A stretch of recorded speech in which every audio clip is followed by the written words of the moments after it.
여러 지표 중에 제일 중요한 게 뭔지 안다? 이게 저는 중요하다 보거든요. 첫 번째가 입주 물량, 그 다음 두 번째가 고평가, 저평가. 이 두 개가 쌍벽으로 중요합니다. 그래서 지금 입주 물량을 보면 부산은 공급이 되게 부족합니다. 앞으로 한 3년간은 어느 순간 보면 전세가 상승이나 매매가 상승이나 그렇게 차이가 없어요. 근데 전세는 내가 돌려받을 수 있다라는 것 때문에 단기적으로는 돈을 잃지 않을 거라는 생각 때문에 전세를 가게 되는 거거든요. 근데 실제로는 뭐가 문제냐면 집을 사고 싶은데 음. 이 주식 하듯이 음. 지금이 고점인 수도 있잖아요. 네. 근데 딱 내가 샀는데 집이 떨어지면 너무 속상할 것 같아서 집을 못 사겠어요. 네. 이게 어느 타이밍에 사야 되는지 지금 이 타이밍이 맞는지 음. 궁금해요.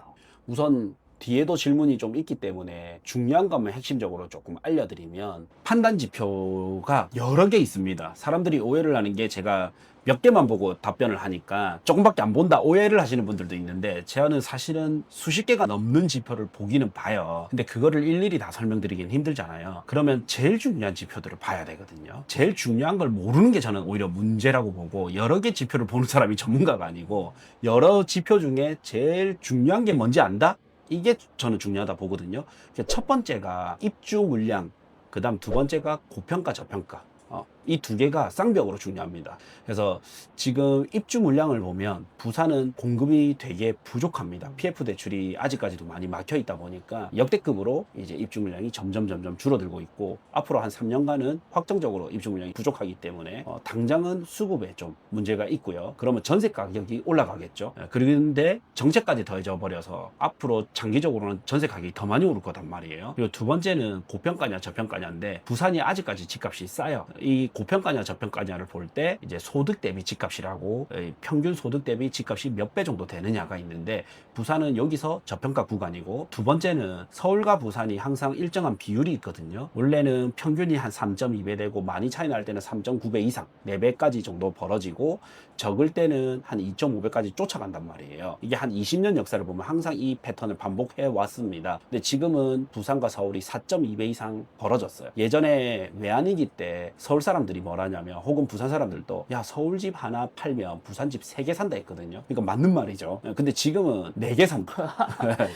옛날에 3개 산다 했을 때 외환위기가 딱 와서 부산 집값은 올랐어요. 서울은 떨어졌지만, 금융위기 2008년도 때. 왜냐? 너무 쌌기 때문에. 그래서 싸냐 비싸냐가 되게 중요합니다. 우리 투자 격언에도 있잖아요. 쌀 때 사서 비쌀 때 팔아라. 네. 지금 부산이 싼 구간입니다. 역대급으로 싼 구간입니다. 가격은 통화량이 늘어났기 때문에 가격은 올랐죠. 10년 전 대비하면. 네. 근데 집값만 올랐나요? 뭐 새우깡 가격도 오르고 국밥값도 오르고. 근데 그 오른 폭이 통화량 대비 아직은 약한 거죠. 서울 집값 대비도 약한 거죠. 그 다음 부산보다 약간 인구가 조금 더 작은 도시가 뭐가 있냐면 대구가 있어요. 근데 대구 대장이 얼마인지 아세요? 얼마예요? 부산 대장이 16억 중반 정도 한단 말이에요. 실가 기준으로. 네. 대구가 얼마일 것 같아요? 대구니까 한 14억? 3억? 뭐 그 정도 해야 될 것 같잖아요. 네. 혹은 많이 쳐도 부산이 16억이니까 대구가 15억 해야 될 것 네. 같잖아요. 대구가 18억 넘었습니다. 대구가요? 34평 기준으로. 와. 그러면 대구가 떨어지든지 부산이 올라가야지 적정 레벨일 거 아니에요. 네. 근데 대구는 이제 오르기 시작했어요. 그럼 대구가 떨어지기는 쉽지 않을 것 같아요. 네. 그럼 부산은 올라야 되는 거죠. 올라야겠네. 그냥 부산 대장은 이제 19억은 당연히 갈 수 있겠다라고 봐야 되는 거죠. 대장 기준으로. 그래서 부산이 현재 저평가고 입주 물량도 작다.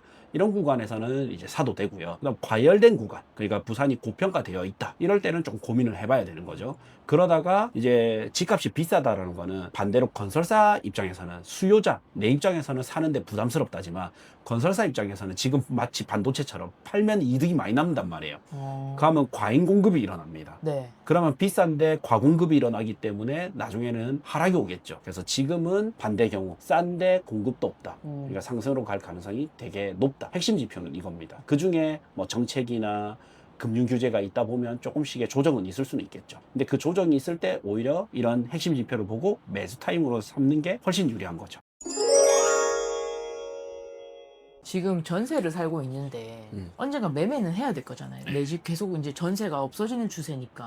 근데 지금 전세를 계속 살아야 되는지 아니면은 매매를 하는 게 맞는지 그 타이밍을 모르겠어요. 타이밍은 우리 같은 전문가도 한 열에 9은 맞지만 한 번은 틀린단 말이에요. 이거는 사실은 맞추기는 쉽지는 않아요. 근데 그 타이밍을 보려고 하지 말고 큰 맥락을 보면 내가 5억 주고 집을 샀는데 4억까지 떨어지면 어떡하지? 1억을 잃어버리네? 난리네? 이게 두려워서 전세를 간단 말이에요. 네. 물론 돈이 없어서 가는 경우도 있지만 이 경우 때문에 가는 경우라면 자, 전세가가 가만히 있을까요? 전세가도 장기적으로 보면 올라갈까요? 올라가야겠죠. 네, 장기적으로 보면 전세가도 오릅니다. 근데 매매가만큼 올라가요, 전세가도. 대신에 매매가는 좀 변동성이 크고요. 전세가는 좀 꾸준히 올라가는데 어느 순간 보면 전세가 상승이나 매매가 상승이나 그렇게 차이가 없어요. 근데 전세는 내가 돌려받을 수 있다라는 것 때문에 단기적으로는 돈을 잃지 않을 거라는 생각 때문에 전세를 가게 되는 거거든요. 근데 실제로는 뭐가 문제냐면 제 친구가 실제 사례인데 예전에 2억의 전세로 있었거든요. 2억 전세로 있었는데 결혼하고 애를 낳았어요. 이제 육아를 해야 되니까 직장을 못 다니잖아요. 그러다 보니까 벌이는 한 명으로 줄어들었는데 입은 3명으로 늘었단 말이에요. 지출이 커진단 말이에요. 그러면 현실적으로 집값을 모으기가 힘들겠죠. 네. 근데 전세 가격이 3억으로 올라버렸어요. 그러면 이제 어떻게 돼요? 큰일 난 거지. 대출 받아야죠. 그래서 대출 알아봤어. 네. 보험약관 대출 이런 걸 받아가지고 3억의 전세로 다시 살았어요. 그래서 2년이 지났어요. 그리고 나니까 전세가 4억 5천이 돼버렸습니다. 그러면 2년 동안 1억 5천을 현실적으로 모을 수 있어요? 일반 직장인이? 그럼 힘들죠. 힘들죠. 왜냐면 생활비 한 명 외벌이로 맞아요. 3명이 써야 되니까 힘들죠. 네. 예. 그러니까 현실적으로 이렇게 전세가 오르는 거를 전세가가 떨어질 때는 괜찮은데 전세가가 오르는 장에서는 이걸 맞추기가 힘들거든요. 그러면 내 집이 그냥 100% 만족스럽지는 않더라도 내 집이 있다면 거기서 주는 안정감이 훨씬 큰 거죠. 그리고 길게 보면 부동산은 실물 자산이기 때문에 화폐 가치는 떨어지게 돼 있거든요. 왜냐면 화폐량이 늘어난단 말이에요. 우리가 북한이 아니잖아요. 우리나라 제도가. 그러면 사회주의가 아니기 때문에 이런 자본주의에서는 돈은 계속 늘어나게 됩니다. 일시적으로는 변동은 있지만 그러면 결국에는 이 집값이 올라가게 돼 있단 말이에요. 그러면 나는 안정적인 주거 환경과 자산 증식 면에서는 훨씬 도움이 되는 거죠. 그래서 최대한 빨리 그냥 갈아타기는 하는 게 좋긴 좋습니다. 근데 여기서 이제 좀 공부를 해가지고 타이밍을 좀 연구해 보는 것도 방법이지만 그게 안 된다면 그냥 내 집 마련을 하는 게 훨씬 유리합니다. 1주택을 갖고 있는데 더 좋은 곳으로 갈아타고 싶잖아요. 네. 근데 지금 있는 주택을 팔자니 조금 오를 것 같고 근데 또 이거 기다렸다가 하자니 제가 가고 싶은 아파트는 더 많이 오를 것 같거든요. 네. 이럴 때 그 타이밍이나 이런 거를 혹시 보시는 기준이 있나요? 일단 전략을 잘 세워야 되는데 이게 갈아타기거든요. 갈아타기는 크게는 4가지 방법이 있어요. 내 집을 팔고 이사 가는 방법, 이게 첫 번째고, 두 번째는 내 집은 그대로 두고 분양권을 매수를 해요. 분양권이라는 거는 나중에 내 집가 그 집에 들어갈 수 있는 권리잖아요. 소유권이 얘한테 넘어오는 권리잖아요. 그러면 당장의 시간을 조금 벌 수가 있죠. 입주할 때까지. 그게 또 장점이고 초기 자본금이 5% 내지 10%니까 작게 들어가죠. 그래서 이 이안이 되게 좋긴 좋아요. 그리고 3안은 뭐냐면 재개발을 사놓는 거예요. 예, 재개발이라는 게 지금은 싼데 나중에 미래의 신축 아파트가 되잖아요. 그래서 내가 지금 내 집을 사놓고 잃지 않으면서 재개발을 사놓고 그러면 내가 순간적으로 2주택이 되죠. 그리고 재개발이 완공됐을 때 이 A주택을 팔아서 이사를 가게 되면 이런 단점을 보완할 수 있게 되겠죠. 그리고 나머지는 또 갭 투자로 하나를 사놔서 이사 가는 방법. 이렇게 해서 전체 4가지 방법이 있어요. 근데 여기서 내 시장 상황이나 내 자본금에 따라서 달라집니다. 자, 이안이 제일 좋긴 한데 부산에서 현재 내가 옮기고 싶은, 옮겨가도 자산 증식 면에서 되게 유리한 분양권은 부산에 이미 몇 개 없어요.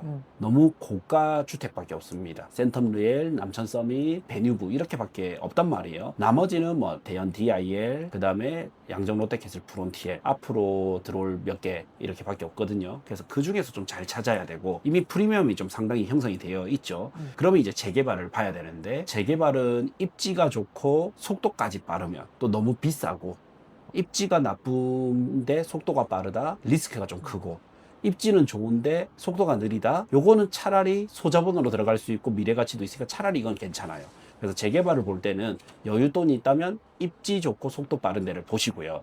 여유자금이 없다면 둘 중에 하나 선택해야 되잖아요. 속도냐 입지냐. 그러면 저는 입지를 선택하라고 하는 편입니다. 왜냐면 속도를 선택했다가 장이 꺾이고 나서 대처하기 힘들어하는 분들을 너무 많이 봤기 때문에 두 중에 하나 선택하라면 입지를 선택해야 된다. 그 다음이 이제 갭 투자인데 부산이 전세가율이 높지 않단 말이에요. 그러면 이 갭 투자도 사실은 좀 쉽지는 않겠죠. 근데 학군지 쪽은 일반적으로 하방 경직성도 좋고 나중에 상승 탄력도 좋고 전세가도 높은 편이에요.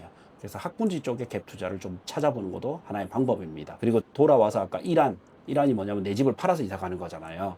이거를 내가 싸게 2, 3천만 원 팔아야 되니까 아깝다 생각하지 마시고 내가 2, 3천만 원 제값을 받을 때 저 상급지는 5, 6천만 원 오를 수 있다 생각하시고 내가 1, 2, 3천 싸게 하되 시간을 번다면 내가 나아가서는 5, 6천을 벌 수 있다 생각하시는 게 훨씬 낫습니다. 그리고 제가 마지막으로 드리는 이야기는 저는 너무 그렇게조차도 못하는 다주택 상태이기 때문에 오히려 저보다 낫다고 합니다. 저는 지금 하나만 잘 맞추면 신호를 맞출 수 있기 때문에 근데 저는 신호를 맞추기 힘들단 말이에요. 그래서 막 알려드리고 있는 거죠. 자, 안내사항 드리도록 하겠습니다. 자, 부산 내 집 마련 및 아파트 투자 프로젝트 6기 시작합니다. 제가 단단히 준비하고 1년 만에 강의를 합니다. 1년 만에 내 집 마련 프로젝트 5주 정규 강의 시작하고요. 1, 2, 3, 4주 차는 온라인으로 진행이 됩니다. 온라인 VOD로 진행이 되고 아파트 투자에 꼭 필요한 이론, 필수 이론 다 담아놨습니다. 입지 선정은 어떻게 해야 되고 시장 타이밍은 어떤 데이터를 보고 어떻게 해야 되는지 그 다음에 우량 입지는 어떻게 봐야 되는지 학군, 교통, 그 다음에 자연환경, 상권 이런 것들은 어떻게 봐야 되는지 다 알려드릴 거고요. 그 다음에 아파트에 필요한 거 어떤 게 있는지 투자 전략에 필요한 것들은 어떻게 있는지 4주 과정으로 해서 전부 다 알려드릴 거고 마지막 5주 차는 이제 오프라인인데 요 날 하루는 딱 시간을 빼셔야 됩니다. 그래서 요 때는 일요일 하루고요. 오전에는 프라이빗 세미나가 있고 오후에 같이 점심 식사하고 날씨에 따라서 현장 답사를 가거나 티타임을 하면서 마무리를 할 예정입니다. 그리고 나면 추가적으로 6개월 동안 4주 과정의 이 VOD 강의는 추가적으로 계속적으로 들으실 수가 있습니다. 그래서 이거를 다 들으면 여러분들이 똘똘한 내 집 마련, 똘똘한 아파트 투자를